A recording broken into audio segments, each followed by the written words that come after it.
Assalamualaikum warahmatullahi wabarakatuh. Selamat pagi. Perkenalkan, saya Septi, owner dari brand Ethnica. Brand kami terbentuk 1 tahun yang lalu dan alhamdulillah sampai saat ini kami masih bisa berkarya untuk Solo. Sebenarnya ini bukan basic saya, ya Bu. Sebenarnya ini bukan basic saya. Semua berawal dari semesta, semua berawal dari hati. Waktu itu 1 tahun yang lalu lahirnya Ethnica. Saya berkarya dengan limbah goni ini ketika saya melihat seorang nenek di palang kereta balapan itu.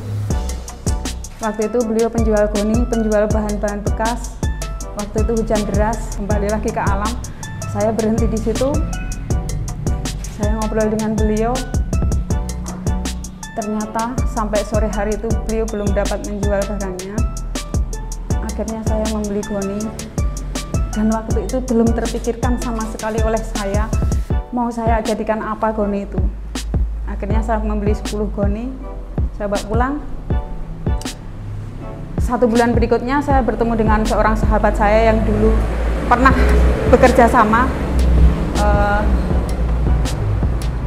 Beliau juga seorang entertain saat ini. Dan saya diberi 1 rangka payung. Kemudian dari situ ada ide untuk membuat payung goni. Berawal dari payung goni, kemudian berkembang lagi ke produk-produk yang lain mengikuti tren. Dimana yang saya produksi ini mulai dari tote bag, mulai dari souvenir, pernak-pernik, kemudian ada undangan juga. Saya mengikuti style, saya mengikuti apa yang konsumtif di masyarakat. Jurmawan Bu, sampai saat ini memang goni baru kosong semua. Mungkin karena situasi seperti ini jadi sulit goni imitan itu untuk masuk. Jadi saat ini saya memaksimalkan bahan-bahan apa yang ada, sisa-sisa dari perca-perca goni itu saya bikin pernik-pernik, saya bikin bunga, saya bikin bros, saya memaksimalkan bahan yang ada sampai saat ini. Dan saya mix juga dengan bahan yang lain seperti serat kayu. Jadi saya karena keadaan goni yang sampai saat ini susah saya dapatkan, itu saya mix dengan bahan-bahan yang lain biar saya tetap bisa berkreasi. Alhamdulillah sampai saat ini apa yang orang katakan itu limbah, apa yang orang katakan itu bahan yang sampah yang tidak berguna, sampai saat ini alhamdulillah beberapa teman saya menjualkan, membantu saya produk-produk saya sampai di beberapa tempat Australia, Malaysia, beberapa wilayah di luar Jawa, Papua, Kalimantan. Dan dari situ saya mulai mengembangkan lagi apa yang konsumtif di masyarakat, apa yang sekiranya bisa diterima di masyarakat. Jujur Bu, sampai saat ini saya mempunyai 1 mimpi besar.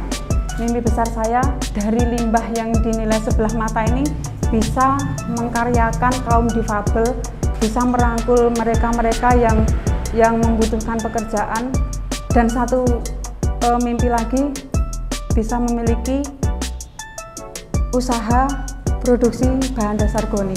Dan dari situ mengembangkan lagi dan lebih berkembang untuk dikreasikan menjadi bahan-bahan barang-barang yang layak untuk mendapatkan apresiasi dan memiliki nilai jual.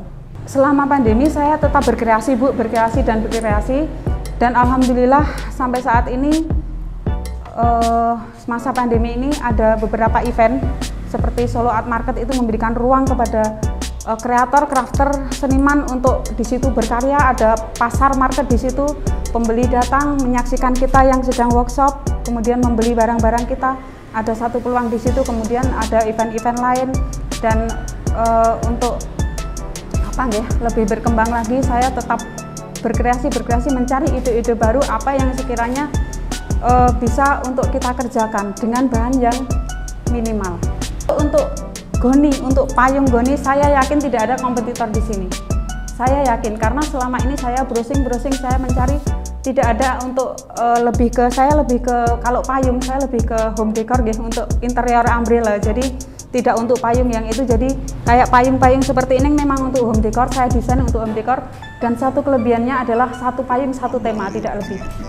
Sampai saat ini saya masih solid bermedia dengan goni, Tapi suatu saat nanti saya berpikiran bahwa goni ini saya mix dengan apa yang menjadi ikon kota Solo, apa yang menjadi misalkan batik, misalkan tenun dan lain-lain. Tapi untuk saat ini saya masih solid bermedia dengan goni. Untuk harga mulai dari payung, kemudian tote bag seperti ini karena harga nggih beda-beda nggih Bu nggih. Kalau untuk payung ini saya menyesuaikan medial dan tingkat kesulitan pengerjaan.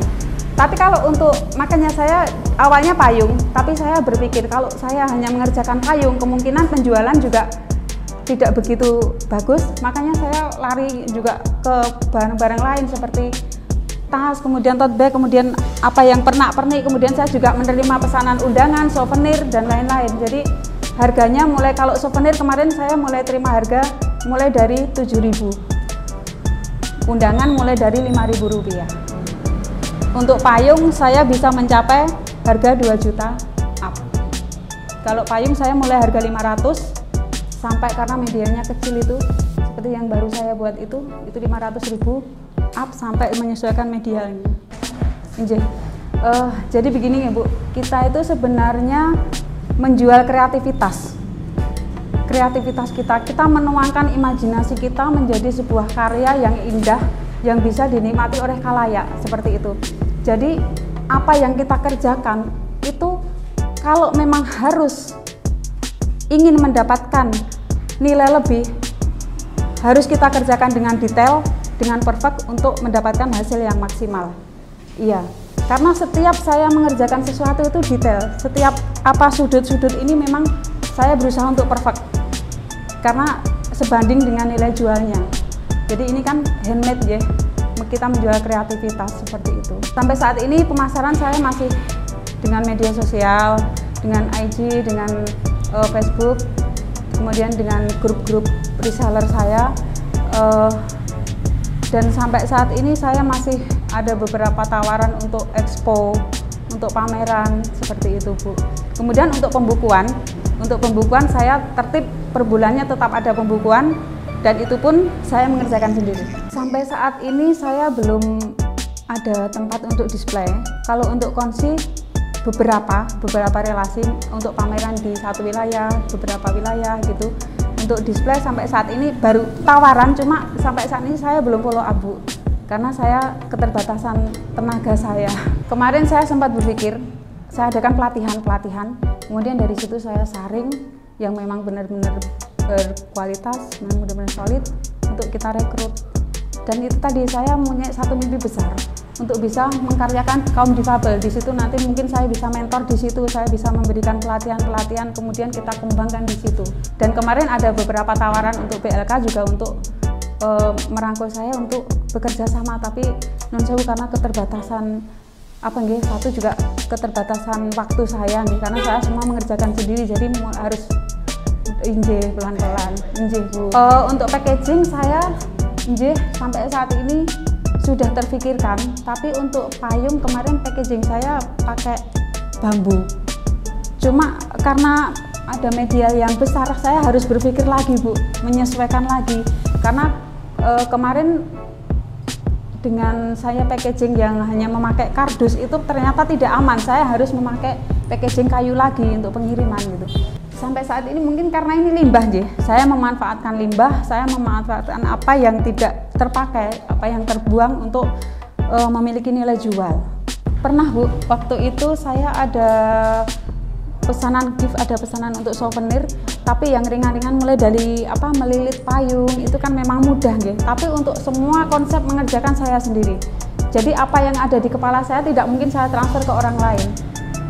Tapi kalau untuk pengerjaan seperti bros, itu saya bisa beri contoh pelatihan, kemudian mulai melilit gitu bisa. Untuk dokumentasi beberapa teman, beberapa fotografer sudah kemarin desain di festival payung, kemudian ada lagi beberapa teman yang secara tidak saya ketahui ternyata mendokumentasikan karya-karya saya, kemudian diikutsertakan di lomba, kemudian di-share di IG-nya dan lain-lain.